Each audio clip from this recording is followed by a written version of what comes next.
Dude, where the fuck are you at?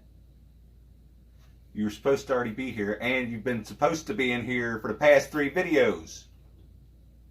You ain't got time to take a fucking shower, dude. It's almost past my fucking bedtime. No, fuck that. You got like five seconds. You got 5 seconds.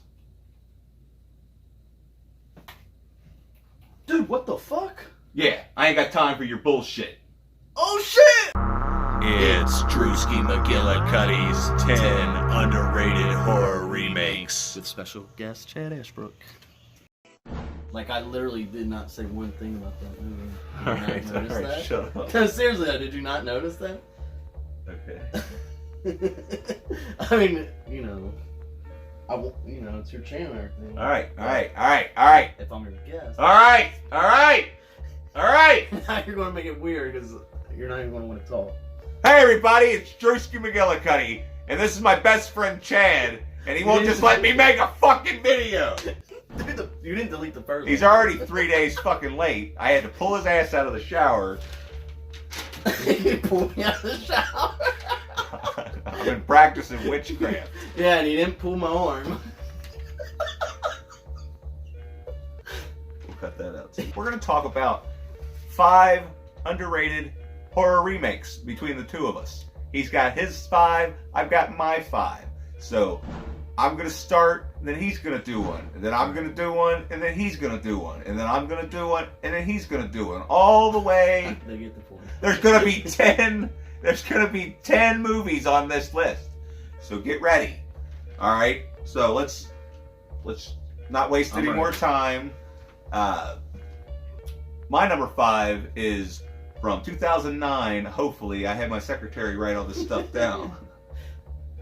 And it's Sarah, not me. Sorority Row, which is a remake of House on Sorority Row, which is, I can honestly say this is underrated because I haven't actually seen the original, and usually I won't watch a remake without seeing the original, but sometimes some things happen that are above and beyond your control.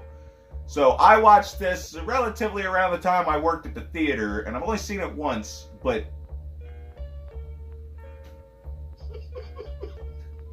But what? I remember it being pretty good.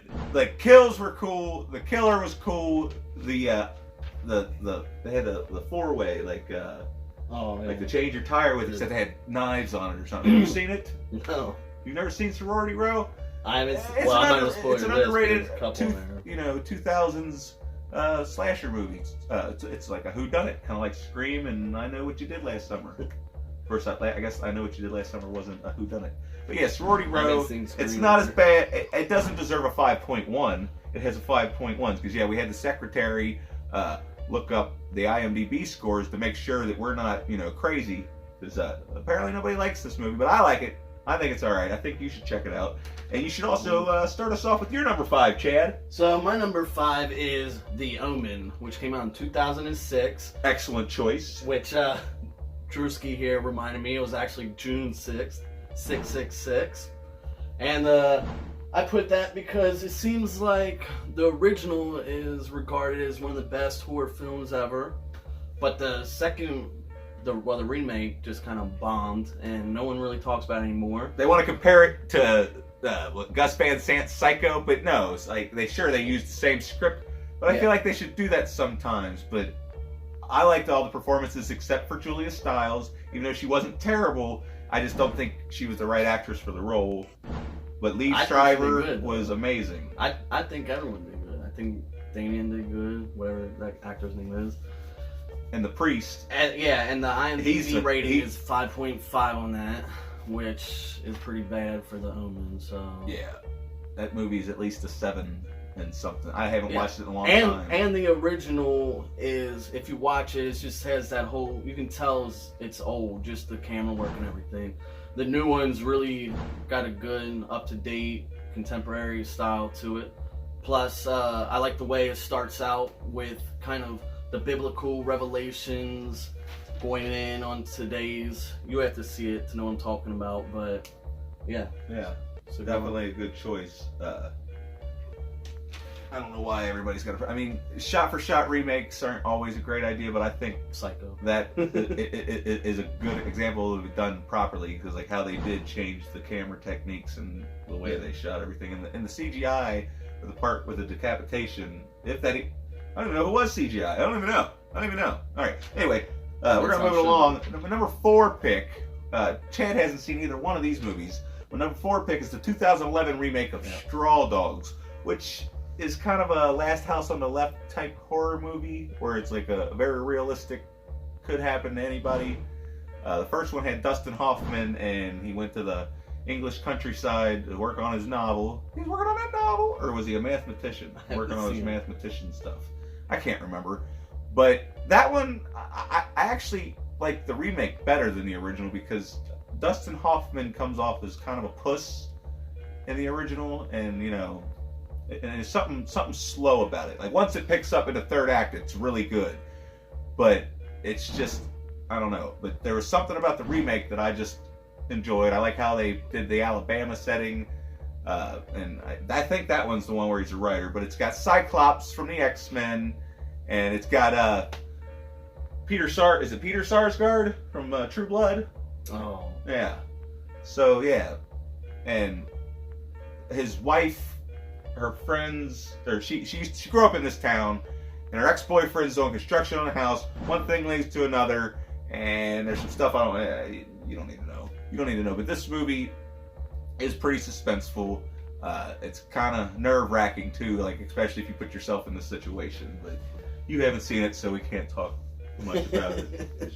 You know, he's not a real horror fan like I am.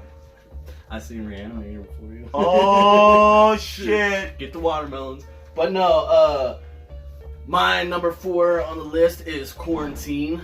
And now I put this on the list because everybody's gonna be flooding my fucking comments section with hate. Think so? Yeah. So Wreck is probably my favorite found footage movie. Definitely top 3. Quarantine is not, but as a remake, I really still enjoyed it, and I'm just saying it's underrated. A lot of people hate it. It's gotten a lot of hate. I'm not gonna lie. I put Wreck in, and it was one of those days where I didn't really feel like reading. Well, that's what I was gonna say. So I turned it off. I never finished it. But then I watched Quarantine. I really liked Quarantine. I think hold on, goddammit, it's my channel. I think the problem with Quarantine is the trailer and the fucking poster. Okay? That's the only problem. Like, because if nobody would have known any of this shit going in, they'd be like, oh, okay. Yeah. Yeah, and as time goes on, people are going to forget about the trailer, because if you don't know what you're talking about, the trailer spoils. Okay, but still, the cover of the fucking box. That's why you shouldn't watch trailers. That's why you shouldn't look at the cover of the box either. Exactly. So the last thing I want to say about Quarantine is what he kind of was. Jennifer Carpenter did Just shut up. If you do not like, just shut up. If you do not like subtitles or have someone that doesn't get any if you're subtitles, like me and you can't watch read. Quarantine instead of Wreck. That's why I think should be on the list, and that's when I would put it above Wreck.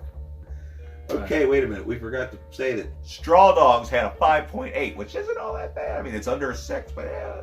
But what does Quarantine have? Well, that is a 6.0. See? Enough people like it. But still, that makes it underrated, because that movie's a solid 7.5 and a half. I don't know. It's been a while since I've seen it. Maybe I should watch it before I go giving it my own grade. Yeah. We're just telling you what the grade is at this juncture. Alright, so is that all we're saying about that? Yeah. That's all we have to say about that. Number 3, and this one, I was going to put it, like if I would have done a top 10 best horror remakes, I'd have put this on here. It's only got a 5.6, and that's 2007's The Hitcher. This movie is fucking badass. That fucking 442, I love it. And what the fuck's that guy's name that plays the Hitcher? I've never seen that either. I've seen the original though. Serious motherfucker. God damn it, what's his name? Yeah, he's in a bunch of shit. I think he was the guy. He's the guy that always dies. It's the guy that's always dying in every movie. He's in The Lord of the Rings and he dies. He fucking dies in this movie. What the fuck is his name? I don't know. Rest in peace, whoever it is. I need to do my research. Yeah, I don't know. But yeah, the Hitcher. They swapped the roles. It's the guy that gets it in the end. I thought that was great. But yeah, just the soundtrack. And I don't know. There's something about this movie. I might like it. I might like this better than the original. Even though Rutger Hauer is a bad motherfucker, whoever this dude is that dies and everything, I think he might have been just a little bit better. Yeah, I think there's a diner scene. I'm pretty sure it's like. Well, the original had a good diner scene. So. But and then that guy from Ravenous, and he's also in Walking Tall with the blonde hair, looks like Kurt Angle. The fuck is his name? I don't know anybody's name, guys. I'm terrible at my job. It's not really a job; it's more of a hobby. Don't even all right. To say the but yeah, that guy's in it. So the Hitcher. You haven't seen the fucking Hitcher? Well, I guess we're watching the Hitcher after we make this video while I'm editing. I'd rather watch Sorority Row. I don't even think that's on anything. At least I got the Hitcher. All right. So yeah, the Hitcher at 5.6. That's Dave Meyer. So yeah, have you seen the Hitcher? What do you think? Hey, I should have worn my Hitcher shirt. I got a Hitcher shirt. My friend Brad got it for me. You remember Brad? Yeah. Okay. Brad, Number 3. Okay. Number 3. Number 3. I've got. Now I put this one on there because a lot of people probably don't even know that this is a remake, and I, for one, haven't even seen the original. And to be honest, I don't plan on it. But the movie I'm talking about is 13 Ghosts. So, if you watch this movie, it's really just a blast. I mean, it's got good, scary... It's got Matthew motherfucking Lillard! And it's probably his best performance besides Scream. Right? Hi, my name's SLC Punk. Yeah, fuck that movie. Hi, my name's Without a Paddle. No, I'm kidding. Yeah, without a fucking viewer. Hi, my name's Stereo Mom. Every fucking thing he's in, even The Curve. I mean, that's just a rip-off of Dead Man on Campus. And that's saying a lot. All right, we're not talking about that shit, though. We're talking about 13 Ghosts. Matthew Lillard is awesome, of course, and that's what I'm saying. You know what else is awesome? 13 Ghosts. Like, I watched this movie like 15 times at Danbury. The visual aspects of this movie. These ghosts are legitimately scary to look at. That's my favorite part of the movie is the ghosts in the movie are legitimately scary to look at. And they are. And there's this glass contraption that moves all around, and it's just pretty awesome. And then isn't Shannon Elizabeth in this? And that, or is it Jessica Biel? Whichever one it is. I don't. Yeah. I'm sorry. All right. So go on with your next. That's my impression of Jason Smith from Sinister Cinema. I'm kidding. What are we doing now? Number 2. Number 2! Are we having the posters pop up right here, or am I just going to block you off? I don't know. It's probably too late to fucking go back and fix it. Did you say what does 13 Ghosts have on the IMDb's? See, you're getting ahead of yourself. Well, I have to reshoot the whole fucking thing. We might need to, because I kind of want to put qualifiers on this, because... Qualifiers? Well, the criteria, like... to why and what we're judging is based on is underrated. You know what I'm saying? Their IMDb score. Well, that's just one of them. But well, let's just finish this. We'll watch it, and if we don't like it, we'll do it again. All right, what's the fucking IMDb score? On 13 Ghosts, it's 5.6. 5.6? That's fucking ridiculous. All right, we're gonna move it on to my number 2 pick, and then we might just fucking reshoot the whole thing. Who knows? Depends on how I feel. House on Haunted Hill. Yeah. From what year is this from? 1999. We're gonna party like it's 1999, and they were partying like it was 1999. And now this movie is so underrated. Like, what? 5.6. 5.6. Are you serious? Like, this movie has a scene in it, like 4 or 5 all scenes. The scenes where the ghosts are like. Yeah. Scared the shit out of me. And then that fucking thing, even though it was CGI, the thing that's got all the faces at the end following that bitch up the steps, scared the fucking shit out of me. And the fucking thing where it's spinning around, the guy's bouncing the ball, I'm like, what the fuck? And they all this start movie's turning scary on each as other. fuck. But no, the awesome. best part of the fucking movie is the dude that fucking plays Vincent Price's character from the original. Looks dead on Vincent Price. Like, the first time I saw this, I'm like, oh, how did they CGI his face? I hadn't seen anything like this since Grand Moff Tarkin and fucking Star Wars Rogue One. But that was like Colonel Sanders. Colonel Sanders, anyway. So yeah, if you're one of those people that hasn't seen House on Haunted Hill because the fucking cover of the movie looks kind of cheesy, go out and check this out, dude. Like, there's a scene in the movie where they're showing some stuff, and this guy gets stabbed in the neck with like a handful of pencils, and it's amazing. Oh. Like, I love this movie. I love it. I should have just put this on my favorite remakes of all time list. Now, Sarah, I can't remember if she said she hasn't seen it or she didn't like it, but she needs to watch it again for good measure, because this movie is badass. It's right before, you know, the 2000s when everything started to suck. It was one of the first that started the whole remake trend, probably, really. Yeah, really. I mean, it's one of the first remakes I remember seeing other than Psycho, but they fucked that up. At least this, they added new elements to the story and all kinds of, like, scary shit. Yeah. Yeah, hopefully, maybe I'll just cut all this out. I'll just have the scenes that I want to talk about. I don't know. I don't want to have to spend too much goddamn time. I just want to do the posters. All right, sorry, guys.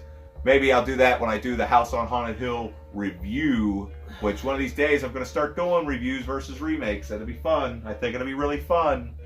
So number 2? Number 2. Oh, yeah. We mentioned the 5.6 ridiculousness. Okay, go ahead.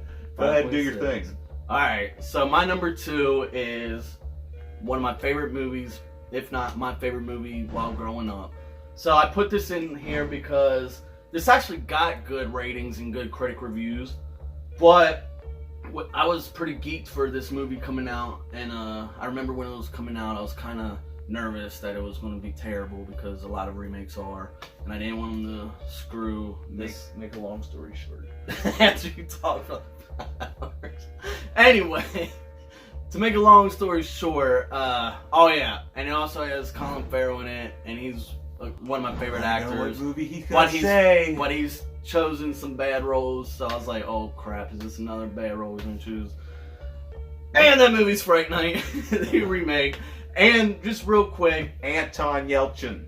Is it as it started out Anton? with I don't know, the dude that died. Yeah, the Yelchin guy. Yeah. So he would have been a good up and coming actor too. But when I seen the cast in the movie, the characters, I was worried, oh no, it's not going to be good. It just seemed like, you know how you're saying like Texas Chainsaw Massacre 3D, that cast, just how it's like... What, fucking Abercrombie and Fitch test tube babies? It's just like, dude, right.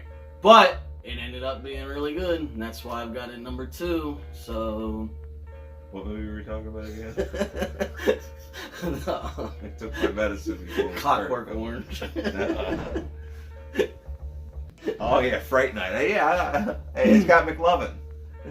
But I mean, the only thing that really bothered me was like some of the CGI. It's just some of it. Yeah. Some of it was okay, but just the tone in this movie, like the filter they use, for, like kind of like how Oh Brother Where Art Thou has that yellow filter to it. This has like that greenish bluish filter to it. Yeah, it's got the blue tint. And Colin Farrell did a good welcome to Fright Night. Yeah, and it wasn't better than I mean, he's just as charming as the guy from the original. Yeah. And Chuck in Child's Play, right? Wasn't he the detective in Child's Play or some shit? Who? Jerry. The guy from the original? Yeah. I think so. I can't remember, dude. I'm not allowed to watch Child's Play because Sarah. I mean, I have to wait till she's not here, and then when she's not here, you know, I usually just play video games and stuff. Yeah. Oh, they didn't have a You know what did piss me off about Friday 2? They didn't have the sidekick. McLovin was the sidekick. No, not him. He did that also. Jerry in the original has like a Igor type character. You know what I mean? Oh. Like Igor. I haven't seen the original in forever. I mean, I watched part of it on TV this past Halloween, but it was on TV, so every time the commercials came on, I changed the channel. That's the only thing that bothered me on the movie. Other than that, it was pretty perfect. All right. So what's the IMDb score on that one? That had a pretty good one, 6.4. Yeah. See, so it's not as underrated. You'll notice it starts and they get lower, and then as we get to number one, Right. they get higher. Except in my case. Well, actually, now I got to number one. Anyway, before we get to the number one, there's something we want to bring up. Something we want to mention. It's not necessarily an honorable mention because of the fact that.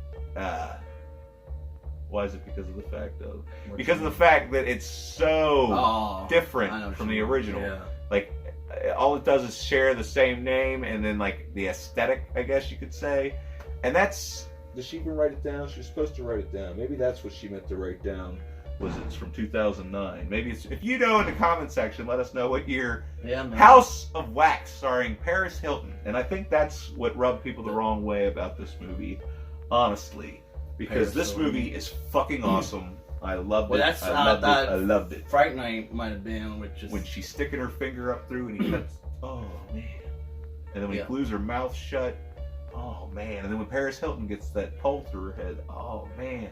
Now this does have your typical, fucking stereotypical 2000s kids in it, which I think that's where movies started going downhill. Because I like your typical 80s kids. Everything should be set in the 80s. Like Stranger Things, right? Yeah, Come woo! On. And It. Things. Everybody loves It. Everyone loves It. And Halloween. Yeah, for real. The 80s was the greatest decade of all time. We had the best toys. We had the best cartoons. I mean, the early 90s were cool. We gotta make an 80s video next, okay? We're 80s babies. I don't... See, she was put... Is it on yours? Look at yours. No, it's not on mine. Because I don't even know what the score is on that. Anyway, I'm sure it's low. It doesn't matter because we're going to talk about my number one. I'm just kidding. I didn't even hear what you said. House of Wax sucked. No, it was going to be his number one actually, and I was like, no, it's too. It's underrated. I hope I don't have a big shadow on my face. It's not like a top 10. Anyway, greatest remake. Number one, baby. That's 2005's. The Amityville Horror. Say what you will, but this movie is badass. This actually legitimately frightened me a little bit. Like, it does jump scares right. Yeah. It's not a fucking cat. When he's looking in the bathroom and he shuts the thing and that Indian standing there with the bloody mouth and the blue eyes, that scared the fucking shit out of me. Even when he was cutting the wood, you're like, what's he planning on doing with that axe? Like, everybody's saying Ryan Reynolds didn't give a good performance. He's just Ryan Reynolds. No, he wouldn't even go around these kids while they were on set because he wanted them to be afraid of him. He didn't want to bond with them before they shot because he wanted them to be afraid of him. And it pays off. So anybody that disagrees, you're wrong. Okay? It's plain and simple. I don't have opinions. I have facts. So, I mean, what do you think? Yeah, I think the Amityville Horror remake was awesome. I mean, it's got a 6.0, which that's okay, I guess, but I would honestly give this movie 8, possibly a 9, possibly in between there. I mean, it's just because they added stuff to it to like give it more depth and layer. Like they weren't trying to be based on. Well, I guess it was trying to be based on a true story since the original is based on a true story. But they added stuff like the whole Indians and Jack Ketchum. That was good. Catch them, kill them. But yeah, I mean, I love this movie. I've always loved this movie, and I'll defend it to the death. I will. I love Ryan Reynolds. I mean, look what he did for comic book movies. He was like Ryan Gosling before Ryan Gosling. He was. He was a funny Ryan Gosling before Ryan Gosling. Like, Ryan Gosling's kind of funny. Have you seen the Nice Guys? But Deadpool kind of brought him back. Anyway, we're not talking about that. We're talking about the Amityville Horror, and it's also got everybody's favorite Aussie Green Lantern. Melissa George, and Melissa George is one of my favorite scream queens, and she's an underrated scream queen. She was in 30 Days a Night. She was in The Triangle. She was in this. I'm pretty sure there was another movie I can't think of because I haven't seen it, but I used to try to rent it all the time, but it was always something. Yeah. All right. So, and the Amityville Horror is so good that you could almost put it in a top 10 greatest remakes film list, which leads me into my number one. Hold on, real quick before you go there. This is, well, I guess Texas Chainsaw Remake was Platinum Dunes, but this is one of Platinum Dunes' finest works too, because I'm not. I mean, I like parts of the Friday the 13th remake, but I don't like anything to do with the Nightmare on Elm Street remake. I think the whole thing is garbage, except for that scene in the pharmacy. But we'll talk about that. I like how Freddy looked a little bit more realistically burned. But aside from that, we'll talk about that on our worst or not so great remakes. Yeah, we can do that. Okay, let's talk about your number one, and then we'll see if this is fucking worth a fuck. Yeah. So as I was saying, my number one very well could be in the greatest top 10 remakes list as well. But I think it's a little bit underrated as far as mainstream audiences because, well, that movie is Maniac. And it gets a lot of good accolades here and there, but I think this movie... It's an art house picture. Yeah, and I think it transcends the horror genre, and I think you could put it up there with any good art house movie, as he says, or just any psychological thriller, serial killer movie. Psycho, or like it could be an A24 film. It might even be an A24 film. I'm not sure. Yeah, but so a lot of people, most people that watch this movie do like it. Elijah Wood is, but a lot of people hate him. Elijah Wood is one of my favorite actors of all time, and you got to think this kid went from being in Back to the Future Part 2 to Lord of the Rings. And some of you might not remember the fact that, Elijah Wood's the little kid that's playing the Mad Dog McCree game in Back to the Future Part 2 or whatever. And he's like, that's a baby's toy. But yeah, he does a great job in this, and I do love the whole first-person ratio. You call that? Perspective? Perspective, yeah. Yeah. And... I've only seen it once, and I do plan to watch it again. I'd like to get it on Blu-ray. I don't even know if it's still on Netflix. Well, it was funny because when I seen it, it was when I was really getting into Wilford, which is a lot. That's underrated. I think a lot of people haven't seen it or don't think it's funny. And I think it's hilarious. The remake, and that's a remake. Season. That was an Australian. Put another shrimp on the barbie. So it was weird. What's the IMDb score, real quick? See, it says 6.1, but I thought it was lower. Yeah, it should definitely be higher. That's definitely, I'd say, between 7 and an 8. I have to watch it again. It's low like I said. Tomatoes score too. It's like 50. I mean, everybody at the film festivals seem to love it, but like he said, general audiences. Of course, general audiences don't know what's good. They watch fucking Transformers and shit like that. So.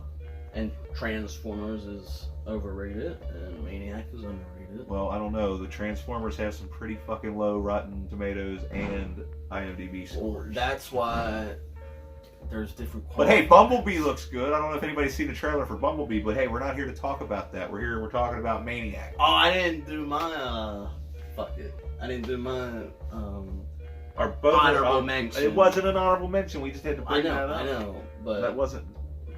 Anyway, we're gonna Bram Stoker's Dracula. I wanted to include that somehow. Whatever. Oh my God, there you go. He got his honorable mention in there. You could say the Wolfman too, but I gotta watch that again before I can decide if that was. I actually did. Hey, we can always make another list. These are just spoiler alerts for the next list. Anyway, everybody, make sure you like and subscribe. Chad, don't you have some kind of channel that you want to promote?